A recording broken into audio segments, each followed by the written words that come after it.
Gracia para la humanidad. 26. Sombras del Cordero hechas realidad.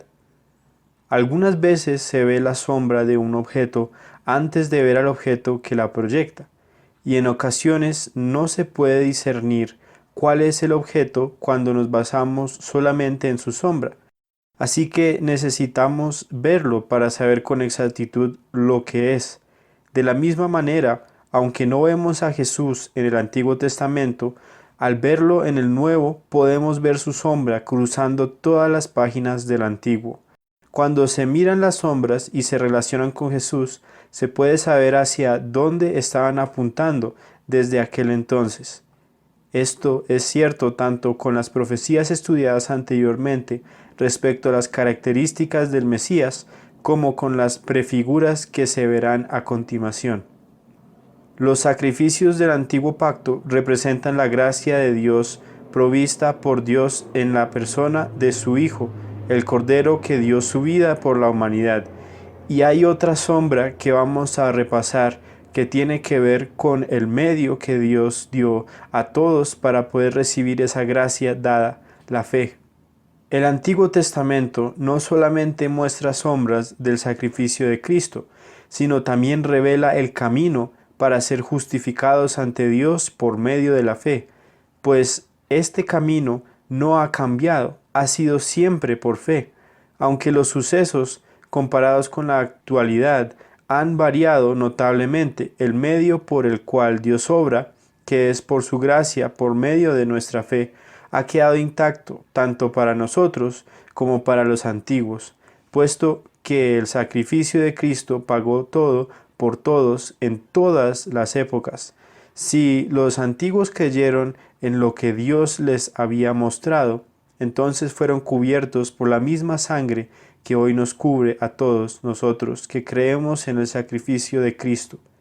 Hebreos 9, 24 al 26. Adán y Eva. ¿Qué nos enseña la historia de Adán y Eva acerca del deseo de ser como Dios? Nos enseña que el pecado no es el camino para ser como Dios. En el caso de Adán y Eva, ellos intentaron ser como Dios desobedeciéndole y además no creyendo en Él, pues creyeron más bien al engañador, pensando que al comer el fruto prohibido podían llegar a ser como Él. Pero el resultado fue terrible y muy lejano de lo que ellos esperaban. Experimentaban y trajeron al mundo el pecado, la maldad, el dolor, la guerra, el odio, el miedo, el trabajo pesado, la enfermedad y la muerte. Se unieron con Satanás en la idea de querer ser como el Altísimo, pero encontraron que en lugar de llegar a ser como Dios, llegaron a estar muy lejos de lo que Él realmente es. Entonces, urgía una solución que llevara de nuevo al hombre a tener una buena relación con Dios, pero mientras llegaba el momento perfecto, Dios se comunicaba con el hombre con la sombra de lo que sería la solución. Por esta razón, un animal tuvo que morir para cubrir la vergüenza de su pecado. Les vistió. En eso recibieron tanto la gracia de Dios como su misericordia. Igualmente, al recibir su gracia y misericordia, el que cree es vestido de Cristo. Hojas de higuera y los sacrificios. Cuando Adán y Eva pecaron, ellos cosieron hojas de higuera para usarlas como ropa, sirviéndoles para cubrir su pena.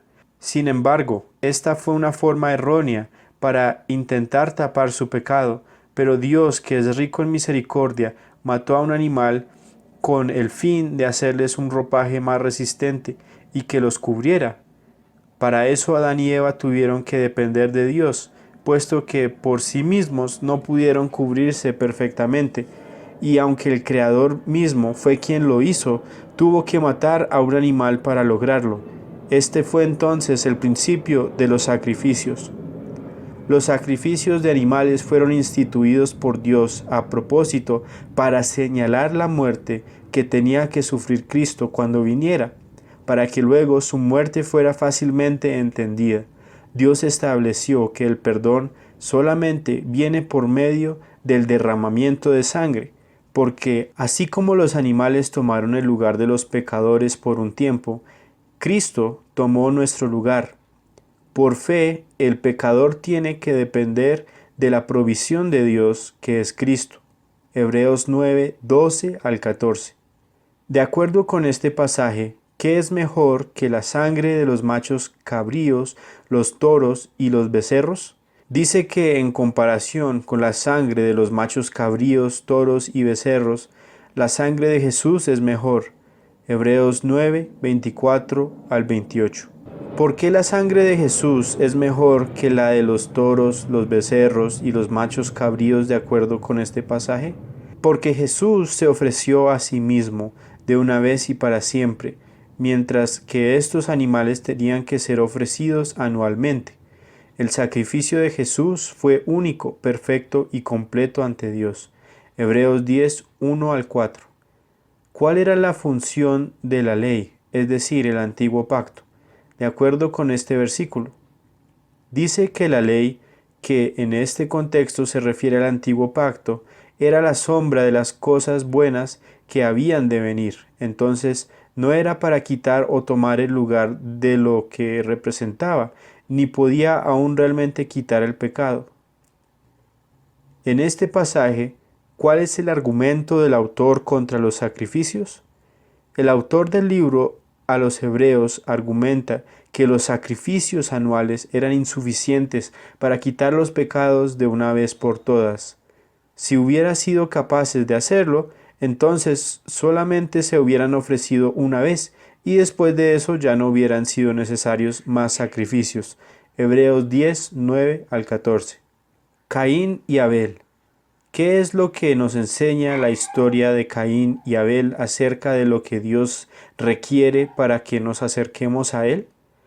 Abel creía que su pecado iba a ser cubierto a través del sacrificio de un animal, como Dios lo requería, pues creía en la manera que el Señor había provisto para cubrir el pecado, y esta fe lo hizo justo delante de Dios.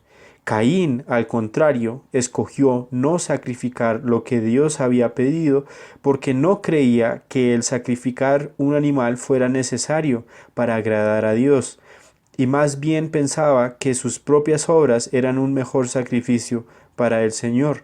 Pero Dios no buscaba el sacrificio del hombre, sino algo que representaba su propio sacrificio. Dios requiere un sacrificio de sangre para la remisión de pecados, pero Caín se acercó a Dios basándose en sus propias ideas y obras. Por esta razón su sacrificio fue rechazado, porque no creía de la manera como Dios cubría su pecado, sino creía más bien solamente en sí mismo. Igualmente, hoy día vemos a muchos Caínes andando por ahí buscando qué hacer para ganar a su modo la justificación de Dios, sin saber que están tan equivocados como Caín. Porque Jesús ya lo hizo todo por nosotros. No hay nada más que hacer. Todo ha sido hecho.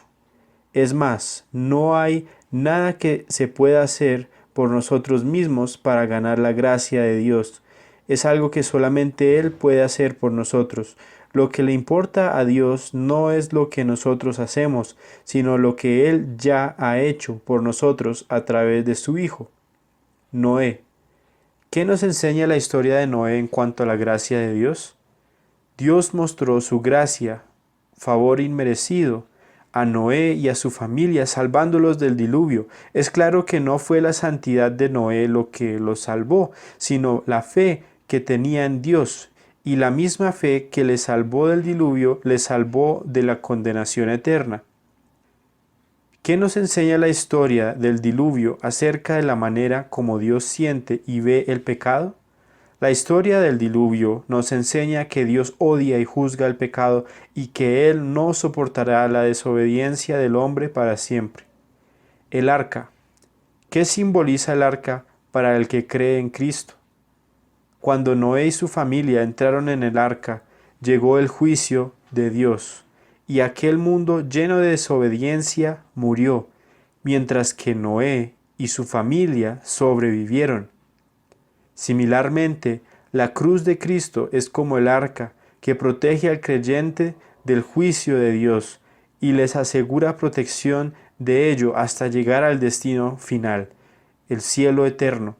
Cuando aceptamos y creemos en el sacrificio que Jesús hizo por nosotros en la cruz, podemos estar a salvo del juicio de Dios. Primera de Pedro 3, 20 al 21. Y como había solamente una puerta en el arca, igual Cristo es la única puerta que abre a la salvación. Babel. ¿Qué es lo que nos enseña la historia de la Torre de Babel acerca de la manera para llegar a Dios?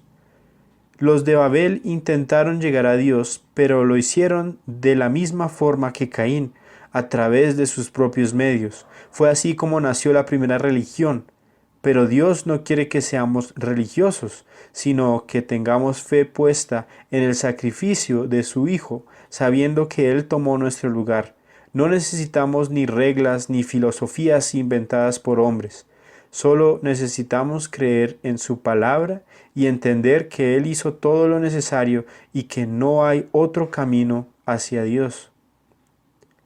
Abraham y la promesa.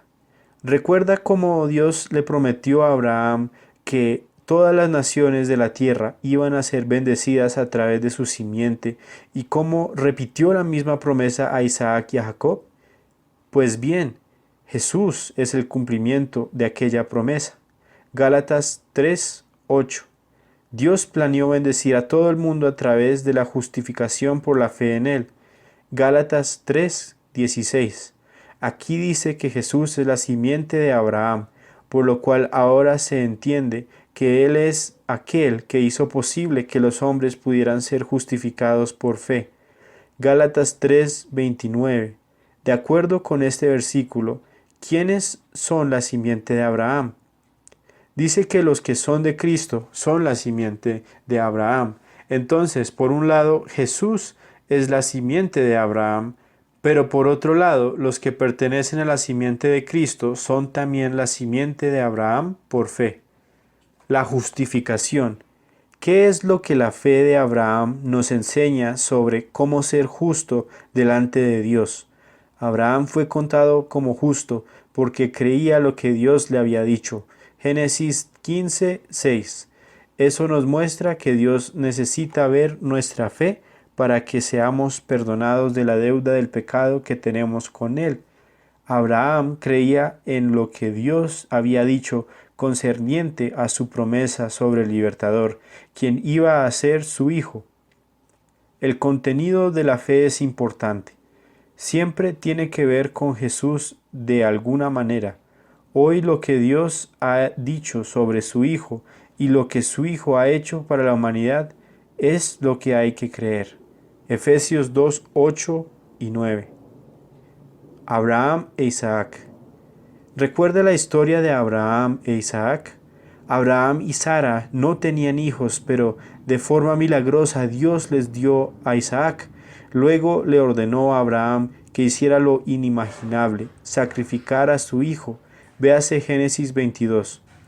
Abraham amaba mucho a Isaac, pero iba a hacer lo que Dios le ordenaba de todas formas. Levantó el cuchillo y enseguida el Señor intervino, proveyendo un carnero para el sacrificio. Isaac no tuvo que morir, pero el carnero sí.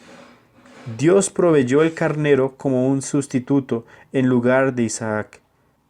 Sucedió tal y como Abraham lo había declarado por fe a Isaac mientras subía en la montaña. Isaac, un poco confundido ya que faltaba el cordero, preguntó a su papá: ¿Dónde está el cordero para el holocausto? Y Abraham, que conocía la grandeza de Dios, respondió: Dios se proveerá de cordero para el holocausto. Génesis 22, 7 al 8. Este evento fue más que simplemente una prueba en la vida de Abraham. Dios quiso usarlo para enseñarnos unas cosas importantes en cuanto a sí mismo y a su propio hijo. Lo que sucedió en aquella montaña era una prefigura de lo que iba a pasar con la simiente de Abraham, Jesucristo. Simbólicamente, Isaac es como el que llega a creer en Cristo, y de la misma manera como Dios proveyó el carnero que sustituyó a Isaac, Él ha provisto un sustituto para usted, para mí y para toda la humanidad a través de la simiente de Abraham. por quien vino bendición para todas las familias de la tierra, Jesucristo.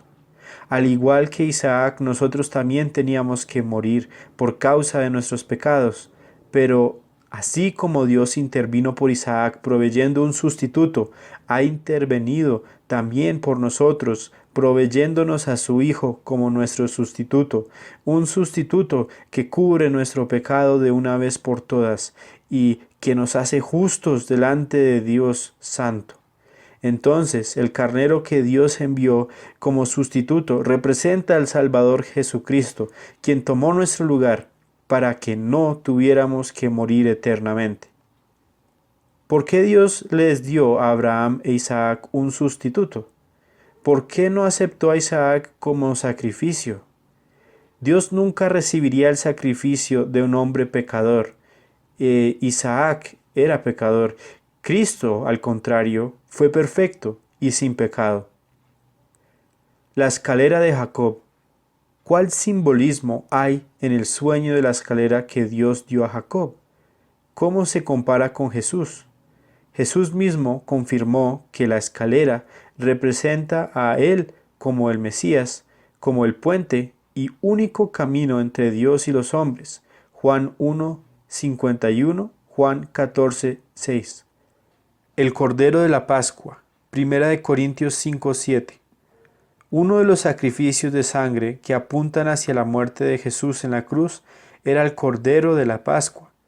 En Éxodo 12, Dios ordenó al pueblo de Israel a tomar un cordero por familia. Jesús es el Cordero de Dios, inmolado desde el principio del mundo. Juan 1:29, Apocalipsis 13:8. 2. Escoger un macho sin defecto alguno. Jesús fue un sacrificio sin mancha y sin contaminación. 1 Pedro 1:19. 3. Sacrificarlo en el día asignado. Jesús vino para morir en el tiempo asignado por el Padre. 1 Pedro 1:18 al 21. Gálatas 4:4. Juan 7:30. 4. Untar los dos postes y el dintel de la casa con la sangre del cordero, para que, al ver la sangre, la muerte no llegara a sus hogares. La sangre de Jesús se aplica a las vidas de los creyentes en Él para que Dios no los condene. Romanos 5:9, Efesios 1:7, Efesios 2:13 al 16. 5. No romper los huesos del cordero ni durante la preparación de la carne ni durante la cena. Los huesos de Jesús no fueron rotos. Juan 19:33 al 37. Cuando el ángel de la muerte pasó aquella noche por las casas, algunos experimentaron el juicio de Dios, mientras otros vieron su gracia. Cuando Dios estuvo en la tierra de Egipto para derramar su juicio, pasó de largo por aquellas casas en donde vio la sangre en los postes y en el dintel de las puertas, pero donde no había sangre, Dios le quitó la vida a cada primogénito. Cada año, cuando el pueblo de Israel mataba y comía el cordero de sacrificio, recordaba lo que Dios había hecho por ellos, habiéndolos liberado de la esclavitud de Egipto. Nosotros también podemos terminar experimentando el juicio de Dios si no creemos en lo que Cristo ha hecho por nosotros, o podemos experimentar su gracia a través de la confianza en su sangre derramada en la cruz para perdonar nuestros pecados. La buena noticia es que el juicio de Dios pasará por alto a todos aquellos que han puesto su fe en la sangre de Cristo. La serpiente de bronce, Juan 3:14 al 18. Jesús habló de Moisés en este pasaje. ¿Recuerda usted a cuál historia se refiere Jesús? Jesús se refirió a la historia de las serpientes ardientes que Dios envió al desierto para castigar al pueblo de Israel. Dios mandó a Moisés hacer una serpiente de bronce y levantarla en un palo para que los que por la fe en las palabras de Dios, al mirarla, fueran sanados inmediatamente y no murieran. Jesús dijo que de la misma manera como Moisés había levantado aquella serpiente en el desierto, él también sería levantado para que todos los que creen en él, al igual que los que creyeron en el símbolo de la serpiente de bronce, no murieran, sino que vivieran. Así podemos ver, como siempre, que el hecho de creer es mencionado como la manera para recibir vida en Dios. Los que creen no son condenados, pero los que no creen no solamente están muertos espiritualmente delante de Dios, sino que además están ya condenados por Él. Y si ya están condenados, ¿cuál es su castigo? Primeramente tienen que vivir eternamente sin poder tener una relación con Dios. Viven en sus pecados y permanecen muertos para Dios. Pero además de esto, cuando mueran, sufrirán eternamente en el infierno. Abraham y Moisés. Cuando Abraham intermedió por la vida de Lot y su familia, y como Moisés intermedió por la vida del pueblo de Israel en varias ocasiones, Cristo es el mediador para toda la humanidad. Primera de Timoteo 1, 3 al 6. Es un regalo que toca recibir por fe. La humanidad enfrenta un problema singular. La gente está destrozada y el mundo roto porque nuestra amistad con Dios se ha roto, arruinado por la rebelión humana. Los humanos, usted y yo, somos culpables, esclavizados, perdidos, muertos. Todos nosotros, todos, en todas partes. La culpa debe ser castigada, la deuda debe ser pagada, el esclavo debe ser comprado. Al prometer una mejor conducta en el futuro, no reparará los crímenes del pasado. No. Un rescatador debe rescatar a los esclavos, un hermano a fin de pagar la deuda familiar. Un sustituto debe asumir la culpa. No hay otra forma de escapar. Por eso Jesús de Nazaret es el único camino hacia Dios, la única fuente posible de rescate. Él es el único que resolvió el problema. Ninguna otra persona pudo.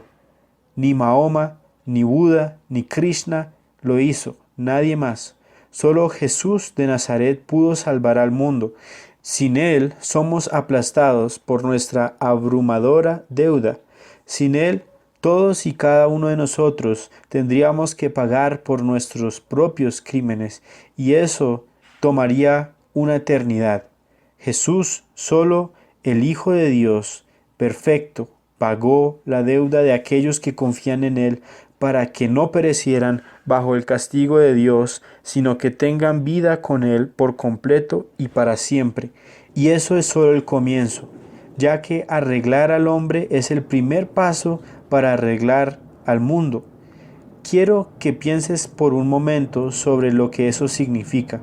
Puedes intercambiar tu pesada lista de crímenes, las pesadas cadenas de culpabilidad que usted ha forjado en su vida por la bondad de Cristo.